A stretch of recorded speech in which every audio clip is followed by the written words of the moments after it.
సిద్దిపేట జిల్లా కొండపాక మండలం మరపడగ గ్రామంలోని విజయదుర్గ ఆలయంలో విజయదుర్గ మాతా చారిటబుల్ ట్రస్ట్ ఆధ్వర్యంలో విజయదుర్గ పీఠాధిపతులు శ్రీ వెదురుపాక గాడ్ 90వ జన్మదిన వేడుకలను ఘనంగా నిర్వహించినట్లు ట్రస్ట్ అధ్యక్షులు చెప్పెల హరినాథ శర్మ తెలిపారు. ఈ సందర్భంగా ఈ ఏడాది విజయదుర్గ ధార్మిక సేవా పురస్కారాన్ని సుప్రసిద్ధ సంస్కృత పండితులు శతావధాని దోర్బల ప్రభాకర శర్మకు అందజేశారు. ఈ పురస్కార ప్రధానోత్సవానికి శతావధాని జిఎం రామశర్మ అధ్యక్షత వహించగా వర్గల్ విద్యా సరస్వతి ఆలయ వ్యవస్థాపక అధ్యక్షులు యాయవరం చంద్రశేఖర శర్మ సిద్ధాంతి చేతుల మీదుగా పురస్కారం ప్రదానం చేశారు. ఈ కార్యక్రమానికి మాజీ ఎమ్మెల్సీ ఫారూక్ హుసేన్ విశిష్ట అతిథిగా పాల్గొని నిరుపేదలకు బ్లాంకెట్లు, పారిశుద్ధ్య కార్మికులకు దుస్తులు పంపిణీ చేశారు.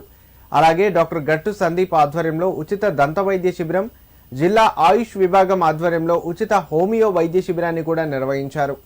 ఈ కార్యక్రమంలో ట్రస్ట్ సభ్యులు, గ్రామ ప్రజలు అధిక సంఖ్యలో పాల్గొన్నారు. సిద్దిపేట జిల్లా కొండపాక మండలం మరపడగ గ్రామంలోని శ్రీ విజయదుర్గ సమేత సంతాన మల్లికార్జున స్వామి క్షేత్రంలో విజయదుర్గ పీఠాధిపతులు శ్రీ శ్రీ శ్రీ వెదురుపాక గాడ్ గురుదేవుల యొక్క 91వ జన్మదినోత్సవం ఈరోజు అత్యంత వైభవపేతంగా జరిగింది.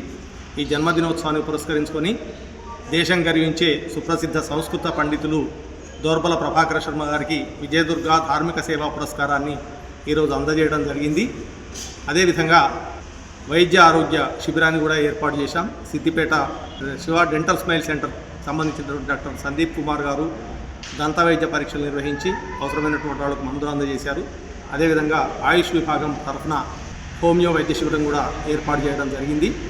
మాజీ శాసనమండలి సభ్యులు ఫారూక్ హుసేన్ గారి విశిష్ట అతిథిగా పాల్గొన్నారు. ఈ కార్యక్రమంలో గ్రామంలో పనిచేస్తున్నటువంటి పారిశుద్ధ్య కార్మికులకు వస్త్రాలు అందజేసి వాళ్ళని సత్కరించుకోవడం జరిగింది. అదేవిధంగా సుమారు 70 మంది నిరుపేదలకు బ్లాంకెట్లను అందజేయడం జరిగింది. ఈ కార్యక్రమంలో పాల్గొన్నటువంటి ప్రతి ఒక్కరికి కృతజ్ఞతలు తెలియజేస్తున్నాను.